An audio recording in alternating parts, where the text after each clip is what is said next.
Israel iron dome സംവിധാനം പരീക്ഷിച്ചെന്നും പരീക്ഷണം വിജയമായിരുന്നുവെന്നുമുള്ള വാർത്തകളാണ് ഇന്ന് മാധ്യമങ്ങളിലുള്ളത്. ദിവസവും ഇസ്രയേൽ ഹമാസ് യുദ്ധത്തിന്റെ വാർത്തകൾ മാധ്യമങ്ങളിൽ വരാറുണ്ടെങ്കിലും അയൺ ഡോം പരീക്ഷണത്തിന്റെ വാർത്തകൾ അതിൽ നിന്നെല്ലാം വ്യത്യസ്തമായി നിൽക്കുന്ന ഒന്നാണ്. എന്താണ് അയൺ ഡോം എന്നും അതിന്റെ പ്രത്യേകതകൾ എന്താണെന്ന് അറിഞ്ഞാൽ മാത്രമേ ഈ വാർത്തകളുടെ പ്രാധാന്യത്തെ പറ്റി മനസ്സിലാകൂ.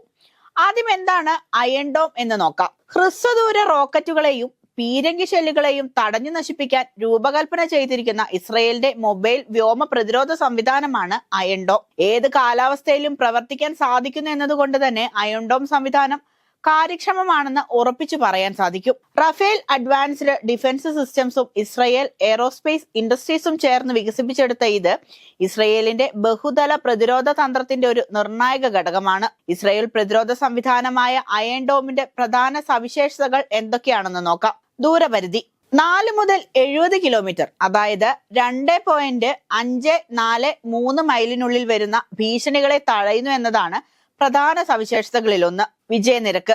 റോക്കറ്റുകളെ തടയുന്നതിൽ 90% വിജയനിരക്കാണ് ഈ പ്രതിരോധ സംവിധാനം അവകാശപ്പെടുന്നത്. എന്നാൽ ചില വിദഗ്ധർ ഇത് 80% കൂടുതലാണെന്ന് കണക്കാക്കുന്നു. അയൺ ഡോമിന്റെ പ്രധാന ഘടകങ്ങൾ: റഡാർ, ബാറ്റിൽ മാനേജ്മെന്റ് സെന്റർ, തമിർ ഇന്റർസെപ്റ്റർ മിസൈലുകൾ എന്നിവ ഉൾപ്പെടുന്നു.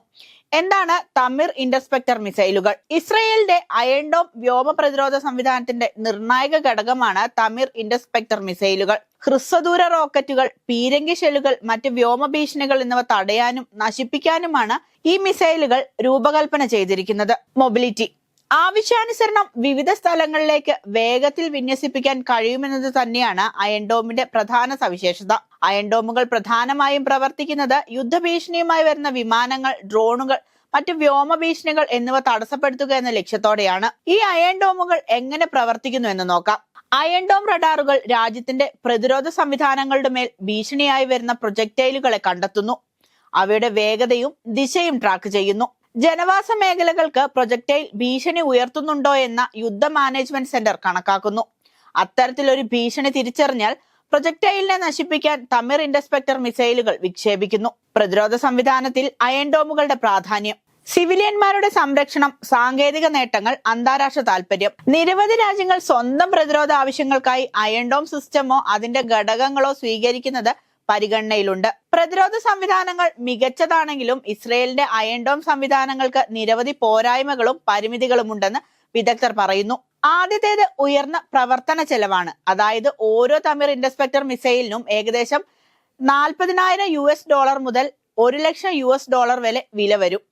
വില കുറഞ്ഞതും മാർഗനിർദ്ദേശമില്ലാത്തതുമായ റോക്കറ്റുകളെ പ്രതിരോധിക്കുന്നതിന് ഇത്രയും ചിലവേറിയ സംവിധാനം ഉപയോഗിക്കുന്നതാണ് ഏറ്റവും പ്രധാനപ്പെട്ട വസ്തുത. സാച്ചുറേഷൻ ആക്രമണങ്ങൾക്കുള്ള സാധ്യതയാണ് അടുത്തത്.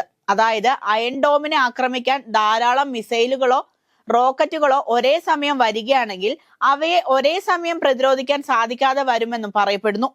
അങ്ങനെ ഒരു സാഹചര്യം ഉണ്ടായാൽ അത്തരത്തിലുള്ള മിസൈലുകൾ അയൺ ഡോമിനെ കീഴടക്കിയേക്കാം.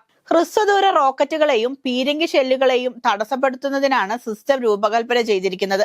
എന്നാൽ ദീർഘദൂര ബാലിസ്റ്റിക് മിസൈലുകൾക്കെതിരെ ഇത് ഫലപ്രദമല്ലെന്നാണ് പൊതുവെയുള്ള വിലയിരുത്തൽ. അയൺ ഡോം പ്രവർത്തിക്കുന്നത് മറ്റു രാജ്യങ്ങളുടെ സഹകരണത്തോടെയാണ്. ഇസ്രയേലിന്റെ പ്രതിരോധ സംവിധാനങ്ങളുടെ ചില ഘടകങ്ങൾ, പ്രത്യേകിച്ച് ആരോ 3, ഡേവിഡസ് സ്ലിംഗ് എന്നിവ അമേരിക്കയുമായി സഹകരിച്ച് വികസിപ്പിച്ചെടുത്തതാണ്. ഇത് ഇസ്രയേലിനെ ബാഹ്യ സാങ്കേതിക വിദ്യയെയും പിന്തുണയെയും ആശ്രയിക്കുന്നതാക്കുന്നു. അയൺ ഡോം പരീക്ഷണം വിജയകരമാണെങ്കിലും ഇത് എത്രത്തോളം ഫലവത്താവുമെന്നതാണ് ലോകം ഉറ്റുനോക്കുന്ന ഒരു പ്രധാന കാര്യം.